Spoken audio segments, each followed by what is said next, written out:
तो गाइस, कैसे हो आप सभी लोग। हम लोग ने पिछले एपिसोड में देखा था अर्थ डेमन ने हमारे एमसी को हिडन स्पिरिट ग्रुप का मेंबर बना लेता है। अब आगे हमें ब्लैक मार्शल आर्ट एकेडमी को दिखाया जाता है और हमें बताया जाता है कि वो प्लेयर जहां सिल्वर स्पिरिट ग्रुप के मेंबर्स को ट्रेनिंग किया जाता है, वो एकेडमी जंगलों और पहाड़ों से घिरा हुआ है। एकेडमी के अंदर ट्रेनिंग का मैदान अभी सिस्टम पे लिख के आता है, आज से आप ट्रेनिंग इंस्ट्रक्टर के साथ होंगे। Training instructor lesson beginner. सामने वाला बंदा कहता है कि अब केवल एक ही चीज बची है। तभी सिस्टम पे नोटिफिकेशन आता है और जियोगपा का स्टेटस दिखाया जाता है। सिल्वर स्पिरिट ग्रुप का training instructor, health 66 lakh, internal energy 56 lakh और वो सुप्रीम मास्टर होता है और कॉम्बैक्ट पावर 85 लाख। जियोगपा कहता है, अब मुझे समझ आया कि गोनमा तुम्हारे साथ है। ट्रेनिंग शुरू करने के लिए इतना क्यूरियस क्यों था। ये course usually silver spirit group के सबसे प्रतिभाशाली मेंबर्स को भी पूरा करने में 3 वर्ष से ज्यादा समय लेता है, लेकिन तुमने इसे सिर्फ 4 महीने में पूरा कर लिया। मैं वाकई बहुत इम्प्रेस हुआ हूँ। तुम्हारा एमसी भी कहता है कि आपका बहुत बहुत शुक्रिया। जियोगपा कहता है, लेकिन तुम अपनी करंट एबिलिटीज के साथ तुम गोनमा की बिल्कुल भी मदद नहीं कर पाओगे। तो हमारा एमसी कहता है कि तुम्हारा इससे क्या मतलब है। वो बताता है कि क्या तुमको पता है कि चोनमा के डिसाइपल कितने पावरफुल हैं। तो हमारा एमसी कहता है कि नहीं सर। तो बताता है, फर्स्ट डिसाइपल सेल्मा, उसके ग्रुप में 4 सुप्रीम डेमन मास्टर्स है, इंक्लूडिंग वो खुद ही शामिल है। दूसरे डिसाइपल मायू के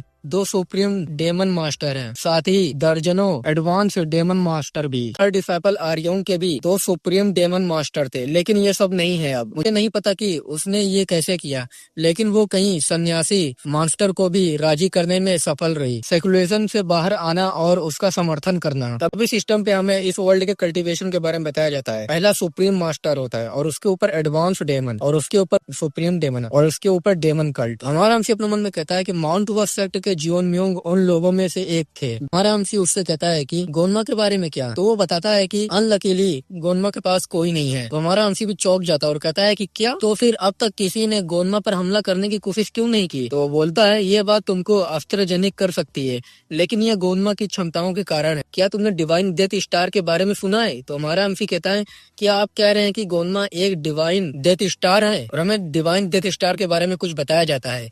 एक टाइप का डिवाइन ब्लेस्ड वॉरियर है, मिलेनियम में केवल एक ही बार प्रकट हुआ है। वो किसी भी मार्शल आर्ट स्किल को सीखने में एबल है और उनमें बिना किसी ट्रेनिंग के वॉर गॉड बनने की एबिलिटी है। इसके अलावा अगर कोई पर्सन जिसके अंदर डिवाइन डेथ स्टार है, वो डेमोनिक मार्शल आर्ट सीख सकता है। ऐसा कहा जाता है कि वो इमोर्टल हो जाता है। मैंने सुना है कि डिवाइन डेथ स्टार आमतौर पर 16 वर्ष की उम्र से ज्यादा जिंदा नहीं रहते। तो जियोगपा बोलता है कि ये सच है। उनमें से अधिकतर लोग कम उम्र में ही मर जाते हैं, क्योंकि वे अपने पागलपन पर काबू नहीं रख पाते हैं। यही कारण है कि चियोनमा ने गोनमा को अपना 4th डिसाइपल चुना। गोनमा डिवाइन डेथ स्टार से अलग है। तो हमारा हमसी कहता है, तो फिर गोनमा डेमोनिक कल्ट का हेड हो सकता है। वो बोलता है कि नहीं, तुम भाग के खिलाफ नहीं जा सकते। एक डिवाइन डेथ स्टार हमेशा एक डिवाइन डेथ स्टार ही रहेगा। अगर गोनमा अपनी सारी इंटरनल एनर्जी को मुक्त करने का निर्णय ले, ये गोनमा का अंत होगा। लेकिन वो पावर एक सुप्रीम डेमन मास्टर की पावर से भी ज्यादा है। गोनमा का डेस्टिनी एक बार सारी पावर छोड़ देना, फिर मर जाना है। हमारा हमसे कहता है कि अब मुझे समझ आया। तो इस प्रतीक का अर्थ है कि गोनमा में डिवाइन डेथ स्टार की असीम पावर है। हमारे हमसे से जियोगपा कहता है, तुमको पता है इसका क्या मतलब है ना। किसी भी तरह से गोनमा की मदद करने के लिए पर्याप्त स्ट्रॉन्ग नहीं हो। तो हमारा हमसे कहता है कि हाँ सर। तो ऐसे सिचुएशन में सिल्वर स्पिरिट ग्रुप का गोल क्या है। तो वो बताता है कि हमारा गोल जानकारी को इकट्ठा करना है, अदर डिसाइपल्स को नीचे लाने के लिए। फिर हम बचे हुए अंतिम डिसाइपल को नष्ट करने के लिए अपनी पावर में सब कुछ करेंगे। एक ही फॉल्ट सब कुछ तय कर देगी। वो जानते हैं कि वो जुड़वा नहीं है बन सकते, इसलिए उनका गोल केवल ये सुनिश्चित करना है कि वो हारे नहीं है। ये एक रियलिस्टिक है, प्लान है जिसका परिणाम निश्चित है। उदास मत हो, तुम कभी नहीं जानते कि जीवन में चीजें कैसे चलेंगी। लेकिन अभी अगर तुम डेड स्पिरिट कंपनी के कैप्टन बनना चाहते हो, तो तुमको बहुत ज्यादा स्ट्रॉन्ग होने की जरूरत है। मैं तुम्हें अगले लेवल तक पहुँचने के लिए ट्रेनिंग करवाऊंगा।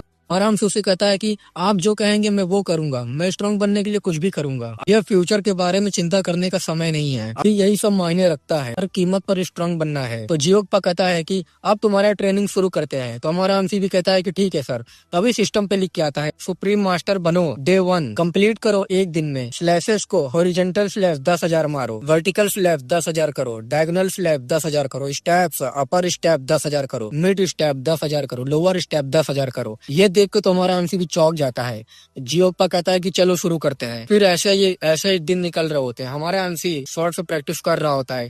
डे 1, डे 2, फिर डे 3, डे 6 निकल जाता है। एमसी कह रहा होता है कि अदर रास्तों के विपरीत इस ट्रेनिंग के लिए समय की कई कमी नहीं थी। अरे मैं एक दिन में ये सब कैसे कर पाऊंगा? अगर मैं प्रत्येक चाल को पूरी तरह से सही ढंग से नहीं करता तो संख्या नहीं बढ़ती। ऐसे ही दिन गुजर रहे होते हैं। 13 दिन हो गए होते हैं, 14 दिन हो गए होते हैं और हमारा एमसी कह रहा होता है कि और उन्हें अवश्य कुल में नहीं गिना गया। ऐसे ही डे 16 हो जाता है और हमारा एमसी कहता है कि लानत है। फिर हमें डे 17 का दिखाया जाता है जहाँ सारे मिशन कंप्लीट हो जाते हैं और हमारा एमसी भी कहता है कि फाइनली ये सब खत्म हो गया। तभी फिर से सिस्टम पे नोटिफिकेशन आता है। सिस्टम पे लिखा होता है कि आपको शॉट को स्विंग करना है 10,000 बार, साइड स्विंग 10,000 बार, फॉरवर्ड स्विंग 10,000 बार, बैक स्विंग 10,000 बार। ये देख के तो हमारा एमसी पागल हो जाता है। ऐसे ही दिन गुजर जाते हैं और 29 दिन हो जाते हैं और हमारा एमसी कहता है कि फाइनली अब ये भी खत्म हो गया है। तभी सिस्टम पे लिख के आता है स्क्वाड नंबर बढ़कर 20,000 हो गई है। लास्ट डे, 1 महीने की ट्रेनिंग के रिजल्ट कुछ नहीं है। तो हमारा एमसी कहता है क्या चेन शिफ्ट हो, क्या हमें office black martial art academy का दिखाया जाता है जहाँ एक बंदा जियोप्पा से कहता है जैसे कि आप देख सकते हैं कि वे काफी एबनॉर्मल हैं सर। तो जियोप्पा भी देखता है तो ये बंदा कहता है कि मैं अनुमान लगाता हूँ कि 6 महीने के अंदर वे सभी सुप्रीम मास्टर होंगे और हमें इसके बारे में बताया जाता है। ये ट्रेनिंग एडमिनिस्ट्रेटर होता है बेक रियोंग। तो जियोप्पा कहता है कि मैं देख रहा हूँ उन सभी को एक्सेलेंट स्कोर मिले हैं। जहाँ तक कि योरिम चैंगसोंग और योंगजिन का सवाल है, मैं आश्चर्य नहीं हूँ क्योंकि उनकी क्षमताएं बहुत ज्यादा हैं। लेकिन मुझे उम्मीद नहीं थी कि सोरयोंग भी इस सूची में शामिल होगी। तो ट्रेनिंग का एडमिनिस्ट्रेटर कहता है सोरयोंग एक्सट्रीमली चतुर है सर, वो आसानी से अधिकांश लोगों को मूर्ख बना सकती है। प्रोबेबली इसी तरह उसने मार्शल आर्ट एकेडमी भी पास की होगी। तो जियोप्पा कहता है कि गोनमा निश्चित रूप से प्रतिभा को पहचान लेता है। हमने वाला कहता है कि मैं सहमत हूँ सर। तो जियोप्पा कहता है वैसे क्या वो एकेडमी जो डेड स्पिरिट कंपनी का अलग कैप्टन माना जा रहा है अभी भी ध्यान में है? तो ट्रेनिंग का एडमिनिस्ट्रेटर कहता है कि हाँ सर, वे पिछले 3 महीनों से लगातार मेडिटेशन कर रहा है। जियोप्पा कहता है कि और वो कोई ट्रेनिंग नहीं ले रहा है? तो सामने वाला कहता है कि नहीं सर, ये सिर्फ मेरी निजी राय है, लेकिन मुझे यकीन नहीं है कि उनके जैसे किसी पर्सन को डेड स्पिरिट कंपनी का कैप्टन चूज करना सच में एक अच्छा रास्ता होगा। जियोप्पा कहता है कि लेकिन ऐसा क्यों? तो वो बोलता है वो पिछले कई महीनों से केवल बुनियादी टेक्निकों का अभ्यास कर रहे हैं, अब तक उनमें परिवर्तनों के लिए ट्रेनिंग लेना शुरू कर देना चाहिए था। क्या यही वो बात नहीं है जो आप उसे सिखाने की उम्मीद कर रहे थे सर? तो जियोप्पा कहता है हंसते हुए तुम्हारी बात सही है लेकिन तुम कुछ भूल रहे हो। वो लड़का बिना सोचे समझे वही टेक्निकें नहीं दोहरा रहा है। हर बार जब कोई एग्जीक्यूट करता है तो उसके पूरे बॉडी में प्योर क्यूआई सर्कुलेट होती है। ये बात सुन के तो वो भी चौंक जाता है और अपने मन में कहता है कि प्योर क्यूआई एक ऐसी टेक्निक है जो तुम्हारी तलवार की नोक को ज्यादा पावर प्रदान करने के लिए इंटरनल क्यूआई को डिलीवर करती है। तो जियोप्पा से वो कहता है तो क्या वो इस पूरे समय इसी में माहिर रहा है? तो जियोप्पा कहता है कि मुझे अभी तक यकीन नहीं है कि उसने इसमें महारत हासिल कर ली है या नहीं। समय आ गया कि जाकर पता लगाएं कि वो कैसा काम कर रहा है। हमारे एमसी के पास दोनों आ जाते हैं। हमारा एमसी भी कहता है कि ग्रीटिंग सर। तो पीछे से वो कहता है क्या तुमने वो कार्य पूरा कर लिया जो मैंने तुम्हें दिया था? तो हमारा एमसी कहता है मैंने अभी तक इसकी शुरुआत नहीं की सर। तो जियोप्पा कहता है कि क्यों? तो हमारा एमसी कहता है कि केवल मुझे बात समझ में नहीं आई। तो जियोप्पा कहता है तो तुम किस बारे में सोच रहे हो? तो हमारा एमसी कहता है कि मैं सोच रहा था क्या सच में कोई परफेक्ट टेक्निक एग्जिस्ट करती है? तो जियोप्पा कहता है कि और क्या तुमको आंसर मिला? तो हमारा एमसी कहता है कि मेरा आंसर है ये इम्पॉसिबल है। तो जियोप्पा कहता है कि तुमको ऐसा क्यों लगता है कि तुमको आंसर मिल गया है? तो हमारा एमसी कहता है कि क्योंकि मैं सोच रहा था इम्पॉसिबल को पॉसिबल कैसे बनाया जाए। तो जियोप्पा कहता है इम्पॉसिबल को पॉसिबल कैसे बनाया जाए? तो हमारा एमसी कहता है कि हाँ सर, अगर ट्रू परफेक्शन जैसी कोई चीज नहीं होती, लेकिन जब मैंने इसे बॉर्डर से देखा मुझे फील हुआ कि ये जरूरी नहीं कि गलत भी हो। ये इस बात पर निर्भर करता है कि आप इसका अर्थ कैसे समझते हैं। परफेक्शन खुद या तो गलत आंसर हो सकती है या सही आंसर हो सकती है। जियोप्पा कहता है क्या तुम वही कह रहे हो जो मैं सोच रहा हूँ? और वो थोड़ा हैरान हो जाता है और अपने मन में कहता है मुझे यकीन नहीं है कि उसे इसका एहसास है या नहीं, लेकिन वो प्रोफाउंड रियलाइजेशन की सिचुएशन तक पहुँच गया है। विडम्बना ये है कि तुम परफेक्शन के जितना करीब पहुँचते हो वो उतने ही दूर होती जाती है। ये वॉरियर के द्वारा अनुभव की जाने वाली जागृति का एक प्रकार है जिन्होंने एक नई दुनिया के प्रति अपनी आंखें खोली है। फिर हमारा एमसी अंगड़ाई लेने लगता है और वो कहता है ये और भी ज्यादा ऊंचाइयों तक जाने का मार्ग है। हमारे एमसी से जियोप्पा कहता है कि जल्दी से लोटस पोजीशन में बैठ जाओ। हमारा एमसी कहता है कि लेकिन क्यों सर?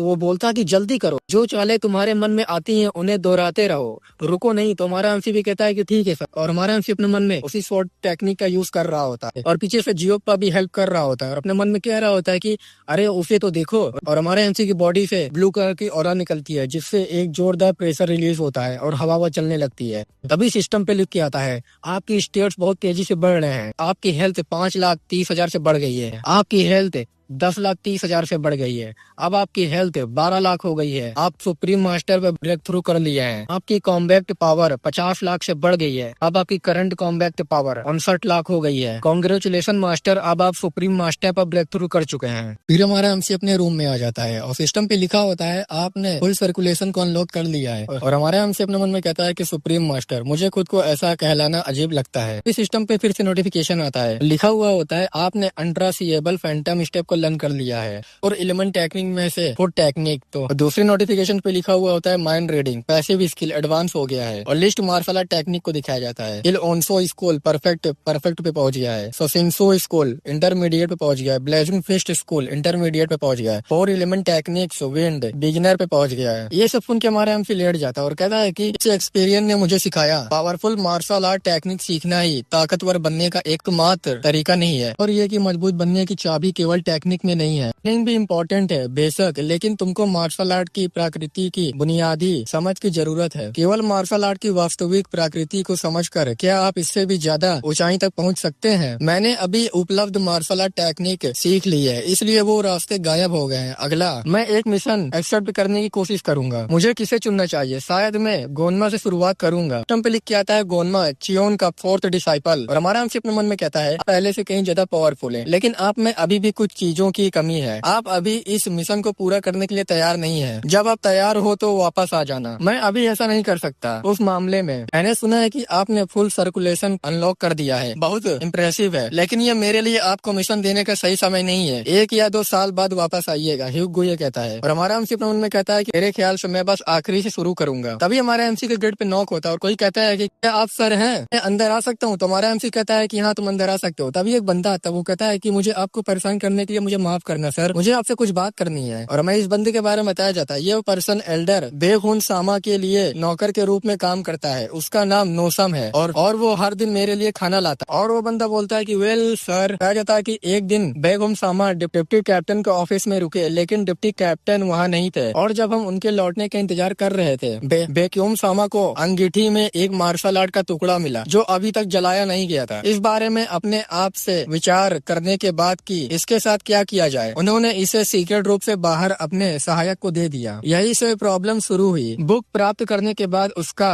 हेल्पर अचानक गायब हो गया। इसका मतलब है उसने डेमन कल को छोड़ दिया होगा और मैदानों की और अपना रास्ता बना लिया होगा। हमारा हमसे उस बंदे से कहता है वो बिना किसी की सूचना के भागने में कैसे सफल हो गया, क्या वो मर चुका है या फिर यह पॉसिबल है कि डिप्टी कैप्टन ने उससे छुटकारा पा लिया हो। तो नौकर बोलता है कि उसका शव नहीं मिला है और एल्डर बेक्योन वही है जो डिप्टी कमांडर के ऑफिस में थे, उनके हेल्पर नहीं। इसलिए ऐसा लगता है कि दोनों के बीच कोई संबंध नहीं है। इस समय एल्डर बेकहोन के साथ बंधे हुए हैं, क्योंकि अगर डिप्टी कैप्टन ने जानबूझकर ये किताब वहाँ छोड़ी है और अगर एल्डर बेकहोन ने कुछ किया तो वो डिप्टी कमांडर के जाल में फंस जाएगा। तो हमारा एमसी अपने मन में कहता है क्या डेमन कल्ट के अंदर किसी प्रकार का सत्ता संघर्ष है। और हमारा एमसी उससे कहता है तो फिर तुम मुझे ये सब क्यों बता रहे हो। तो वो बंदा बोलता है कि अगर एल्डर का हेल्पर डेमन कल्ट छोड़ दे तो फिर किसी को उसे ढूंढ कर मार डालना होगा। ये किसी ऐसे इंडिपेंडेंट पर्सन की जरूरत है जो अपने दम पर काम करने के लिए इंडिपेंडेंट हो। तो हमारा एमसी कहता है अपने मन में तो इसलिए वो मेरे पास आया। बेसिकली उन्हें किसी ऐसे पर्सन की जरूरत है जिसके गायब होने की सूचना मिशन के दौरान मरने पर भी किसी को ना मिले। मेरे साथ कोई नहीं है, इसका मतलब है कि अगर मेरे साथ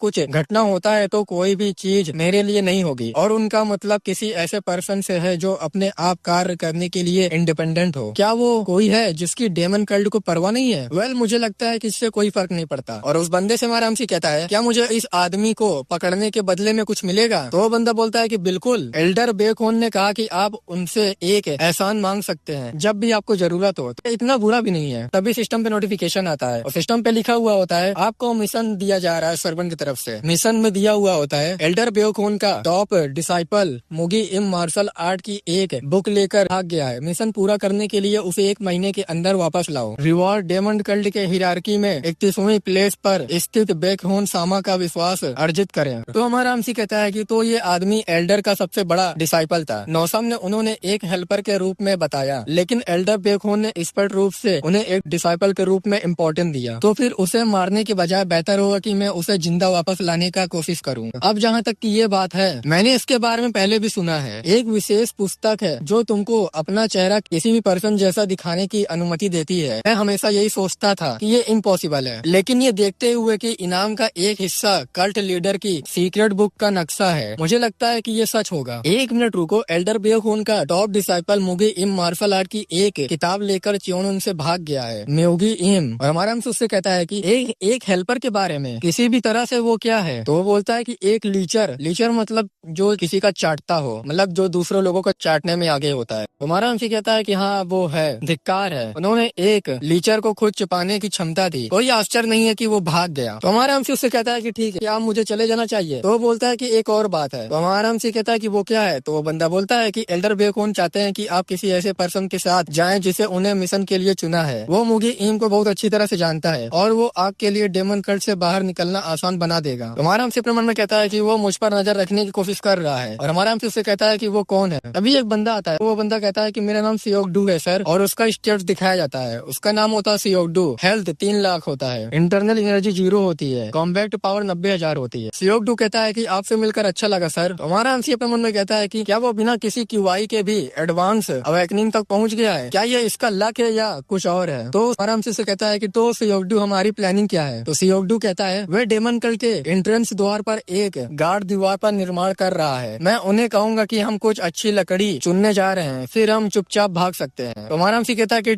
ये बढ़िया प्लान है, और क्या तुम अपनी आवाज धीमी रख सकते हो? तभी सिस्टम पे नोटिफिकेशन आता है, अब आपके चियोंगे की राजधानी सियोंग के ले जाएगा। फिर हमारा हमसी और सियोगडू निकल जाते हैं घोड़ा गाड़ी में, और हमारा हमसी कह रहा होता है कि ये बहुत कन्वीनियंट है। तो तुम कह रहे हो चाहे वो कैसा भी दिखता हो, क्या तुम इस लीचर को पहचान सकते हो? तो वो बंदा बोलता है कि ये सही है सर, मैं उन्हें तब से जानता हूँ जब हम बच्चे थे। वो अपना रूप तो बदल सकता है, लेकिन अपनी आदतें और व्यवहार नहीं बदल सकता। वो सच में मरने लायक है। वो हमेशा मेरा अपमान करता था, मुझे बदसूरत सनकी कहता था, और वुमेन को प्रति मेरे अनाकर्षक होने का मजाक उड़ाया। तो क्या हुआ अगर मैं लाइफ भर अकेला ही रहूंगा? ये कोई अपराध नहीं है। तभी घोड़ा गाड़ी वाला बोलता है कि हम पहुंच गए हैं। तो हमारा हमसी सिटी को देखते हुए कहता है मैं बहुत समय से इस तरह बाहर नहीं गया था। और वो सोचने लगता है मैं एक कसाई के बेटे के रूप में पैदा हुआ था, और मैंने छोटी उम्र में ही अपने माता पिता को खो दिया था। और 3 लोग हमारे हमसी को मार रहे होते हैं और कह रहे होते हैं तुमने मेरे डम्पलिंग कैसे चुरा ली? तुम साले चोर हो, मैंने तुम्हें उनकी ओर घूरते हुए देखा। और हमारा हमसी बताता है कि एक दिन जब मैं इस गंदी दुनिया में जिंदा रहने के लिए संघर्ष कर रहा था, तभी कुछ लोग मुझसे मिलने आए, और वो लोग बोलते हैं क्या तुम मार्शल आर्ट सीखना चाहोगे? वो एक क्वेश्चन ही मुझे डेमन कल्ट में शामिल होने के लिए प्रेरित करने के लिए पर्याप्त था। उस समय मुझे इसका कोई अंदाजा नहीं था। लाइफ में कसाई का बेटा बनने से भी बदतर चीजें हैं। और हमारा हमसी स्माइल दे रहा होता है ये सब सोचकर। पीछे से सियोगडू कहता है कैप्टन सियोली मुझे माफ करिएगा, आप किस बारे में सोच रहे हैं? तो हमारा हमसे उससे कहता है कि मुझे भूख लगी है, मैं बस यही सोच रहा था कि क्या खाऊं। सियोगडू बोलता है मेरे साथ भी ऐसा ही हुआ है, चलो डेबोन इन में कुछ खाने को मिलता है। फिर वो लोग डेबोन इन के रेस्टोरेंट में आ जाते हैं, और सियोगडू कुछ देखता है और कहता है कि यहाँ क्या हो रहा है। फिर हमें कुछ लोग को दिखाया जाता है जहाँ आपस में बहस कर रहे होते हैं। एक बंदा बोलता है कि मुझे पता था कि ये दिन आएगा। तो दूसरा वाला कहता है कि यहाँ भी यही हाल है, मैं इसी का वेट कर रहा था। फिर से कहो, मैं तुम्हें चुनौती देता हूँ, सबसे अच्छा कौन है? और वो लोग आपस में लड़ने लगते हैं। पहला वाला बोलता है कि मैंने कहा कि पेचेओन स्कूल च्योंगे में सबसे अच्छी तलवार टेक्निक है। दूसरा वाला कहता है कि सोही के सामने इस तरह झूठ बोलने की तुम्हारी हिम्मत कैसे हुई? गुजोंग स्कूल ऑब्वियसली